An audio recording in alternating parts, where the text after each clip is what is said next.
રાજકોટની city bus સેવા વિવાદમાં આવી ગઈ છે। ડ્રાઈવરો કંડક્ટરો છાત્રો સાથે ગેરવર્તન કરતા હોવાનો આરોપ લગાવવામાં આવ્યો છે। બસો ખખડધજ હાલતમાં અને અનિયમિત ચાલતી હોવાનો આરોપ લગાવવામાં આવ્યો છે। ત્યારે એનએસયુઆઈની આગેવાનીમાં વિદ્યાર્થીઓ દ્વારા રજૂઆત કરવામાં આવી હતી, જેમાં ટૂંક સમયમાં સમસ્યાનો ઉકેલ નહીં આવે તો આંદોલન કરવાની ચીમકી પણ ઉચ્ચારવામાં આવી હતી।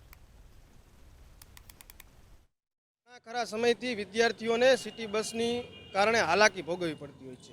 ક્યાંક ને ક્યાંક વિદ્યાર્થીઓ આરે સિટી બસને કારણે તેની અનિયમિતતાને કારણે ખૂબ જ હાલાકી ભોગવવી પડતી હોય છે અને મુશ્કેલીઓ પડે છે। તેને કારણે વિદ્યાર્થીઓએ વારંવાર આરએમસી કચેરી રજૂઆત કરવા છતાં પણ કોઈ યોગ્ય પ્રકારના પગલાં લેવામાં આવેલ નથી। તેથી આજે વિદ્યાર્થીઓને સાથે રાખીને એનએસયુઆઈ દ્વારા આરએમસી કમિશનરશ્રીને રજૂઆત કરવામાં આવશે, આવેદનપત્ર આપવામાં આવશે અને કોઈ યોગ્ય પગલાં લેવામાં નહીં આવે તો આવનારા દિવસોમાં એનએસયુઆઈ વિદ્યાર્થીઓને સાથે રાખીને ઉગ્રમાં ઉગ્ર વિરોધ પ્રદર્શન કરશે।